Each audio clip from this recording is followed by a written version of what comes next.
Bonjour à tous, j'espère que vous allez bien. On se retrouve pour le brief du mercredi 12 octobre 2022. Donc je fais une petite mise à jour avant avant le FOMC de ce soir et aussi avant les chiffres de l'inflation qui tomberont demain, qui peuvent être un EFA driver, donc un événement fondamental qui peut donner une direction au prix assez importante et assez intéressante du coup, qui est un événement qui est beaucoup suivi par les marchés, enfin par les intervenants des différents types de marchés, donc des différents types d'assets à risque en fait. Donc tout ce qui est actions, indices, marché des cryptos, etc. etc. Et on fera aussi un petit peu d'order flow, je vous parlerai un petit peu de mécanismes d'ordre qui ont pu être exécutés sur BitMEX, qui peuvent être assez intéressants ou non. Enfin, moi je trouve intéressant, après ça dépend de vous. Du coup voilà, pour venir rapidement sur l'analyse technique et surtout au niveau des open interest, etc. Je vais venir ici directement parce que pour moi c'est ici que ça se joue. Il y a un gros risque dans le sens, et je vais commencer par ça, où en dehors de, oui, l'inflation, des chiffres de l'inflation, etc., il y a de grandes chances qu'on ait un énorme mouvement qui arrive très bientôt, qu'il soit haussier ou baissier, parce qu'on n'a jamais eu un marché autant leveragé. Je m'explique. Quand on est venu, donc là j'ai les datas de Binance, Bybit, FTX, pour moi qui sont les trois mastodontes et qui font le marché à eux trois. On avait un open interest quand on est venu ici dans le bas du range de 172 000 Bitcoin leveragé. Actuellement on est quasiment au même endroit, hein. Cependant, on a une hausse d'open interest de 81%, donc 313 000 bitcoins leveragés.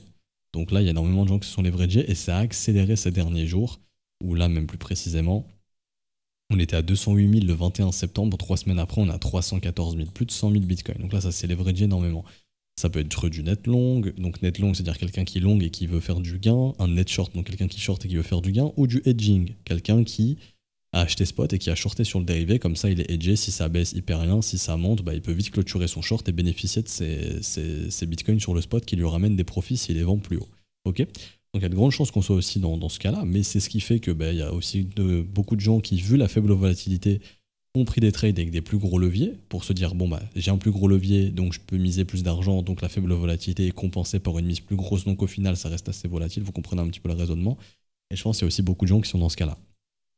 Et ça, c'est clairement pas bon, hein. C'est pas le genre de truc qu'on veut, comment dirais-je, qu'on veut voir. Sur un marché qui est censé imposer un bottom, on est censé avoir du désintérêt. Enfin, il y a du désintérêt sur le marché spot et aussi au niveau des nouveaux intervenants. Mais on veut pas que les gens se disent ça bouge de moins en moins, donc je mets encore plus de levier qu'avant, je me leverage encore plus. Et donc il y a un indicateur qui est assez sympa sur CoinAnalyst qui s'appelle Open Interest par Market Cap Ratio, qui vous montre en fait le leverage. Et simplement, là on voit que c'est un record, hein, c'est du jamais vu. Mais je passe en weekly pour vous montrer ça, mais voilà. Ça, c'est le ratio de leverage estimé. Entre guillemets, en fait, ça vient regarder ce que fait le market cap, ce que fait l'open interest. Si l'open interest il monte énormément, que le market cap il bouge pas, ce ratio il monte, tout simplement. Et donc là, on n'a jamais été aussi haut. On rentre dans une phase parabolique, et on voit au niveau de l'open interest aussi, où là, les gens commencent à énormément se leverager dans cette zone de prix plus précisément. Donc c'est pour ça que je pense que, vu la faible volatilité, donc le cocktail de faible volatilité plus des gens complètement fous sur les contrats dérivés qui se disent vas-y, c'est le moment du siècle, si ça dump je vais être short en x50 et me faire plein de pognon et rattraper toutes mes pertes du marché baissier, et l'autre qui se dit moi je pense que ça va monter donc je long en x50 parce que ça va exploser, là je vais récupérer toutes mes pertes et je vais me refaire, c'est très compliqué. Et du coup, vu toute cette hausse d'open interest, etc., on identifie les zones de stop, etc., donc ça je retire. On passe en daily rapidement, on identifie les zones de stop. Pour moi, en tout cas, ça serait très bizarre vu cette hausse d'open interest énorme. Et là, je vous ai donné les valeurs en Bitcoin, hein, mais en USD, en 3 semaines, on est passé de 3 milliards 900 millions à 6 milliards actuellement. Donc 2 milliards de hausse d'open interest. C'est énorme, c'est vraiment énorme. En l'espace de quoi 3 semaines, c'est vraiment énorme, hein. Là, les gens ont vraiment mis le paquet sur le levier. Comme je vous ai dit, il y a ceux qui sont en x50 qui vont penser être millionnaires alors qu'ils vont se faire liquider parce que techniquement, il y a de grandes chances que des zones de stop soient nettoyées très rapidement avant la vraie direction. Et deuxièmement, il y a ceux qui sont hedgés. Il y a de grandes chances qu'on ait plein de gens que ce soit hedgé ici. Donc le hedge, comme j'ai dit, c'est se protéger, peu importe si ça monte ou ça baisse. Vous êtes en gros hedgé et vous vous en foutez en fait. Vous êtes en mode, si ça baisse, moi je suis short et j'ai de l'achat sur le spot, donc ça compense, tout simplement. Et si ça monte, je clôture mes shorts ou ce que j'ai sur le spot, ça me fait gagner, enfin ça compense mon short qui est en perte, vous avez compris. Demain, si j'ai un bitcoin en long, un bitcoin en short, que ça monte ou que ça descende, je suis hedgé, je perds rien du tout. Puisque mon bitcoin qui est en long, il me fait gagner, et mon bitcoin qui est en short, il me fait perdre. Mais ça compense les pertes d'ici, et vice versa, ok ? Et c'est un bon moyen de se protéger pendant les zones d'incertitude. Enfin, pendant les périodes d'incertitude, pardon. Et du coup, pour revenir là-dessus, je repasse en équivalent Bitcoin, mais vu qu'il y a une grosse hausse d'open interest, eh ben, il y a des zones de stop assez évidentes qui se sont dessinées.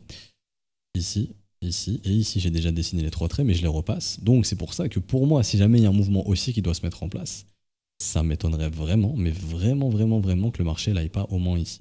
Dans les 18 000 $ maintenant. Pourquoi? Juste pour emmerder ceux qui auraient acheté cette montée, qui auraient mis des stops là-dessous.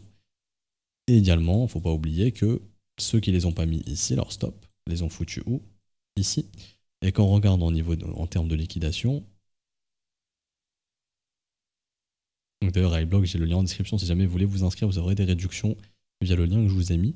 Et ici sur iBlock, on récupère la liquidation et il identifie des gros pics. Déjà un énorme pic de liquidation dans les 17 400, mais surtout jusqu'aux 15 600. Donc si jamais les chiffres sont pas bons, etc., vu tout le levier qui a été engagé récemment, bah on sait déjà que, en gros, d'après iBlock, la zone de liquidation, elle est à peu près ici. Ce qui fait sens, puisque tous les mecs qui ont acheté déjà vont foutre leur stop en dessous. Et puis ici, déjà au niveau du prix, on est sur une variation que Coinalyse ne m'identifie pas, ce qui est vachement utile. Pourquoi ça marche pas? Alors, bon, c'est pas grave, on va aller sur ici, on s'en fout. Tac, on va jusqu'à 15 006. Bon, déjà, ça fait 18% de variation, donc tout ce qui est levier au-dessus du x10, ça dégage. Le levier au-dessus de x6, ça dégage aussi. Et si jamais on s'arrête, par exemple, voilà, 16 000, 17 000, peu importe, x12, 12% de variation, pareil, les leviers x10, ils dégagent. Donc on dégage de gros leviers qui pourraient se faire sortir très rapidement. Et vu comment l'open interest est fortement monté, il y a de grandes chances que, possiblement, les gens ont pris des positions avec des leviers assez conséquents. Du coup, ça suffirait à nettoyer un petit peu tout le bordel qui a été fait ici, bien évidemment. Donc les liquidations sont ici, au niveau des longues et au niveau des shorts. D'après iBlock, maintenant, c'est bon, il y a des zones intéressantes au-dessus des 20 700, mais c'est pas des zones aussi chaudes. Hein. Ici dans les 24 000, et puis sinon 25 000, et puis après, bon, bah, c'est plus haut. Si je vous charge ça sur la dernière année. Après, bien évidemment, un mec qui a une liquidation dans les 52 000, je pense qu'il a le temps de clôturer son short si le prix il monte, hein, bien évidemment. Mais là, voilà, on voit quand même qu'il y a des zones chaudes qui nous attendent un petit peu en dessous. Ça, des whales pourraient capturer ces zones. Dites-vous que si demain, il y a des whales qui ont besoin de beaucoup de liquidité, bah, tout simplement, des liquidations longues, c'est des ventes au marché, donc elles pourraient tout simplement pouvoir exécuter leur ordre d'achat dans ces longues de liquidation. Ça leur donne de la liquidité gratuitement, en fait. Enfin, gratuitement. C'est un cadeau. C'est un cadeau. Ça te permet d'exécuter de gros ordres sans avoir à faire pumper le marché, puisque tu vas acheter ce qui est vendu au marché, donc toi, ça te file tes ordres tranquilles. Si jamais on va au sud. Hein. Par contre, si les chiffres sont bons, pour moi, en fait, c'est simple. Si les chiffres sont bons, faudrait quand même venir ici et après on va là-bas. Comme ça, au moins, on sort tous les acheteurs d'ici et on a la possibilité de faire un mouvement quand même plus fort haussier puisque bah, on aura sorti les acheteurs. Par contre, si les chiffres sont pas bons, bah, les stops en fait ont déjà été nettoyés ici. Hein. C'est-à-dire que les vendeurs ici ont été stoppés. Il y a juste cette mèche qui n'a pas été prise, mais bon, on a stoppé quasiment tous les sommets. Donc les vendeurs sont déjà out et puis il y a tous les acheteurs qui sont venus rentrer ici qui sont un peu sous pression. Donc en fait, ça permettrait de faire le breakout et puis d'aller chercher cette box en gros, possiblement, je dis bien possiblement, je dis pas l'avenir. Mais en termes de probabilité, c'est vrai que cette grosse hausse d'open interest, bon, et qui continue d'augmenter, là les gens continuent de se positionner. Quand on regarde ici, je passe en horaire, quand on regarde un petit peu, le CVD il est en accord avec le prix, donc il n'est pas d'une aide très importante. Le CVD, on veut voir des divergences, c'est-à-dire en gros un CVD qui continue de chuter fortement avec un prix qui consolide. Là, on voit qu'il y a un petit peu d'absorption, par exemple. Dans les 18 900, il y a un CVD qui continue de chuter, donc des sell markets qui se font, mais le prix va pas plus bas. Donc là, il y a un tout petit peu d'absorption, mais c'est trop tôt pour dire oui, c'est bon, on va repumper. Par contre, si on commence à voir ça, et le CVD qui continue de chuter, bah là, il y aura une vraie absorption. Et derrière, si on break out ici, là, il y a un short squeeze qui peut se mettre en place. Ok. Mais pour revenir sur ce qu'on est en train de voir. On est en train de voir quoi? On est en train de voir un Bitcoin qui est monté, ça on en avait déjà parlé, et je vous avais dit que si ça faiblissait au niveau de la résistance, ça sentait vraiment pas bon et ça pouvait déclencher un mouvement baissier, voire un bain de sang derrière. Le bain de sang, c'est peut-être préparé pour cette fin de semaine si les chiffres sont pas bons. Ou pas du tout, ok. Mais ce qui était dangereux, ce que je vous disais, c'était que le prix il monte, certes, tant que ça monte, c'est bien, il n'y a pas de problème parce que les vendeurs ils sont bloqués, mais par contre, au moment où ça faiblit, t'as un paquet d'acheteurs ici qui sont rentrés qui vont devoir subir, soit clôturer leur longue, ou se faire chasser leur stop, ou se faire liquider. Donc là, on est revenu là où tous les acheteurs se sont positionnés. Et du coup, tous les stops sont sous ces creux-là. Et pour l'instant, on est en train de consolider au-dessus. Et ce qu'il faut penser aussi, c'est que là, actuellement, sur ce mouvement baissier, l'open interest, il monte beaucoup. Donc, il y a et des shorts et des longues. Vous voyez ici, tac. C'est à partir de où à où? C'est à partir de là, environ, à là. Donc, pour l'instant, c'est bearish, c'est pas bullish. Pourquoi? Parce que, oui, le prix baisse et l'open interest il monte. Donc, oui, il y a des mecs qui viennent shorter et puis le CVD il chute, etc. Mais le CVD il suit le prix en fait. Et là, pour l'instant, il n'y a pas de divergence, il y en a une toute petite qui se met en place, mais on a besoin de plus de développement. Mais ce que je veux dire, c'est que c'est le même raisonnement qu'ici. Ok? Oui, les acheteurs ils achètent fortement et les vendeurs ils shortent aussi. Tant que le prix monte, qui est bloqué? C'est les vendeurs. Donc, c'est ce que je vous disais. Tant que ça monte, il n'y a pas de problème. Et ce que je vous disais aussi, c'est qu'il faut absolument casser la résistance parce que si on rejette ici, derrière, c'est très chaud pour les acheteurs. Et donc là, c'est très chaud pour eux. Et là, actuellement, c'est le même raisonnement. Parce que oui, l'open interest, il monte, le prix, il baisse. Donc oui, il y a beaucoup de shorts qui s'ouvrent et de longs qui s'ouvrent, etc. Mais ce qu'il faut bien garder dans un coin de sa tête, c'est que tant que le prix, il continue de baisser, qui est bloqué? C'est les acheteurs. Ceux qui achètent ici sont bloqués et on se rapproche de leur stop et on se rapproche de leur liquidation. Et c'est ce qui fait que ça peut déclencher un mouvement baissier. Par contre, si le marché ici absorbe et que on fait un range et qu'on break et qu'on vient au-dessus de ça, qui est bloqué maintenant? Tous les vendeurs d'ici, les acheteurs sont débloqués. Donc, qui met la pression sur qui? C'est les vendeurs qui mettront, c'est des acheteurs qui vont mettre la pression sur les vendeurs.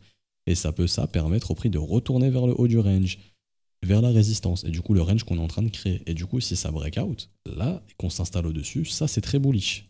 Ok? Mais dans un premier temps, il faudrait revenir ici au-dessus des 19 500 pour permettre de bloquer tous ces vendeurs. Pour l'instant, qui est bloqué, c'est pas les vendeurs, mais ça peut changer à tout moment. Mais à l'instant T, tant que le prix reste ici, c'est bearish, c'est baissier. Pourquoi? Parce que tous les acheteurs d'ici qui ont essayé de capturer le dip, ils sont bloqués. Imaginez ici plein de mecs qui avec du levier achètent, bah ils sont bloqués pour l'instant. Tout simplement. Et donc ça, faut y prêter, faut y faire attention. Ok. Je comptais faire un petit truc sur ExoCharts, mais bon, je vois que le brief il commence à durer un petit peu. Je pense que je vous le ferai au cours de la semaine, on pourra parler de tout ça, donc vous inquiétez pas, on en parlera cette semaine. Là, c'était vraiment pour vous tenir au courant qu'avant les chiffres de l'inflation, bon, il y a des zones de liquidité très intéressantes, hein, justement ces zones de stop, etc. Que si jamais les chiffres sont bons et qu'on a un mouvement baissier, c'est positif. Il y a de grandes chances que ce soit juste pour venir bouffer tous les stops d'ici et qu'on fasse ça. Mais ça, j'aurais aimé qu'on y aille avant les chiffres de l'inflation, qu'on se retrouve déjà ici avant que les chiffres soient publiés. Pourquoi? Parce que si on est ici, c'est que les acheteurs, ils ont été out, et que si les chiffres ils sont bons, bah, c'était mission sortir les acheteurs avant la publication des chiffres pour repartir au nord. Pour l'instant, malheureusement, on n'est pas là. Maintenant, les chiffres, c'est demain. Il peut se passer plein de choses. Hein. Peut-être qu'on aura un FOMC où ça va donner envie de vendre, et puis le prix va chuter, puis on va se retrouver ici demain, avant la publication des chiffres, et puis les chiffres sont publiés, et puis voilà, on repart dans l'autre sens. Par contre, si on n'a pas nettoyé cette zone avant les chiffres et que les chiffres sont mauvais, bon bah déjà, grande chance qu'on vienne ici, mais que aussi qu'on vienne justement chercher des grosses liquidations si ce marché casse son range au sud. Et du coup, en termes d'analyse technique, très rapidement pour clôturer ce brief, ici je vous ai mis moi ce qui me fait penser à octobre 2018, donc je dis pas que ça va arriver, mais ça y ressemble un petit peu. Maintenant, ça peut ne pas arriver, bien évidemment, puisque je parlerai peut-être d'Ishimoku, ou Ishimoku, lui, avec des paramètres crypto, nous indique qu'on est peut-être ici, avant le gros breakout. Donc je vous parlerai de ces deux choses, ok. Et là, pour clôturer ce brief, je vous parle de ça. Moi, ça me fait un petit peu penser à ça. En gros, ici, on a eu le rebond qui s'est arrêté un petit peu au milieu de nulle part. Je trouve que le rebond précédent, il s'est arrêté un petit peu au milieu de nulle part, en fait. Donc c'est un peu ici, d'un coup, bam, grosse bougie rouge, on défonce tous les acheteurs. Et derrière, on a un gros range chiant avec une faible volatilité. J'ai l'impression que c'est ce qu'on est en train de faire. Et du coup, je vous ai mis le fractal, en fait. Où là, on est en train de le suivre aussi par excellence. Donc vous voyez, le mouvement aussi, et puis d'un coup, bam, on décroche. Bon, là, c'était le chiffre du CPI, mais on s'arrêtait un petit peu au milieu de nulle part. Le haut du range était plutôt ici. On n'est même pas retourné dans le haut du range, un peu comme en 2018. Et aussi, ce qu'on peut voir, c'est, je crois, hein, si je dis pas de bêtises, si on est quand même venu chercher 61,8 en 2018, on n'y était pas venu. Mais ça ressemble beaucoup, vous voyez, l'espoir qui revient un petit peu, le rebond, bam, les espoirs sont défoncés. Une longue zone chiante de non-volatilité qu'on est en train de construire. Là, on est exactement dans le même fractal pour l'instant. Et du coup, si jamais, peut-être les chiffres de l'inflation sont mauvais, et puis bam, on nettoie les zones de stop ici, on a un short squeeze derrière, vous voyez, ça ferait exactement ça. Parce que le fractal, actuellement, il ressemble exactement à ça. Si je change un petit peu l'échelle, par exemple, voilà. On chasse les stops, on a une chasse au stop dans l'autre sens, non-volatilité encore pendant longtemps, et puis malheureusement, fin d'année, voilà, la direction baissière est prise. Les gens continuent de mettre du levier, les acheteurs restent agressifs, bam bam, on défonce tout ça, et après on a le bottom qui se pose, du coup, ensuite, ça nous attend. Tac, bars pattern, je viens ici, je vous clone ça, et voilà, derrière on a un truc où le bottom se pose, et puis le marché, il fait un beau retracement, et puis on n'en parle plus. Ou en gros le bottom se serait posé, voilà, quelque chose comme ça, mais bien sûr à échelle plus importante, hein, parce qu'on ne peut pas prendre la volatilité de l'époque.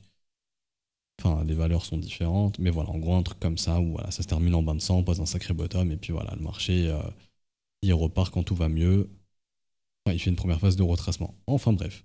Et demain, je vous parlerai du coup probablement, si j'y pense, n'hésitez pas à me faire penser, au niveau d'Ishimoku, ou Ishimoku, avec les paramètres crypto, nous indique qu'on est peut-être ici et que donc on est à l'aube justement d'un potentiel mouvement haussier, d'un potentiel mouvement de retracement. Et ça voudrait dire qu'en gros, on fait tac, tac, pam. À voir. Ok. Donc voilà, je vous laisse là-dessus. Après, les valeurs, faites pas attention, hein. Là, j'ai juste essayé de copier exactement. Là, ça va à 9000, et bien évidemment, ça peut juste faire ça. Ok, et poser le bottom derrière. Faites pas attention. Ok. Peu importe que je le mette comme ça, ou même comme ça à moins 1000, où vous êtes payé pour holder du Bitcoin, ce qui arrivera jamais. Tout simplement, oui, là, j'ai juste dessiné au hasard. Donc faites pas attention. C'est juste pour, voilà, en termes de fractal, ça ressemble un petit peu si jamais le but, c'est de punir tous les acheteurs qu'on a vus qui sont rentrés sur ce marché avec du levier. On fait attention à ça. Du coup, on se retrouve demain pour parler justement des chiffres de l'inflation. Mon brief, du coup, il sortira avant la publication des chiffres. Mais du coup, vendredi, on fera aussi un point dessus. Je vous ferai aussi un point sur Ethereum, très probablement, et on fera peut-être un point d'order flow un petit peu plus poussé que ce qu'on a fait aujourd'hui. Mais bon, là, vraiment, vous avez le principal. Et pour moi, c'est des informations vraiment qui sont très intéressantes. Du coup, si ça vous a plu, n'hésitez pas à laisser un petit pouce bleu, à vous abonner si ce n'est pas déjà fait, à nous rejoindre sur Discord, où je mets le lien en description en commentaire. Également, si vous souhaitez rejoindre l'école à ce stade du mois et vous former, c'est plus intéressant de le faire via les modalités crypto, dont tout ce qui est paiement BNB, Ethereum, USDT, USDC, BUSD. Vous avez les adresses à utiliser en fonction des réseaux, donc c'est vous qui choisissez le réseau que vous voulez utiliser. Par exemple, si votre plateforme propose que le ERC20, hop, USDT, ERC20, c'est ici, et il n'y a pas de problème. Vous avez juste envoyé le TXID à tous les profs ou un des profs, le mieux c'est tous les profs, comme ça va hyper vite, et vous avez votre rôle élève dans la journée. On se retrouve donc demain pour une prochaine update. Bonne journée à tous, à demain, ciao ciao.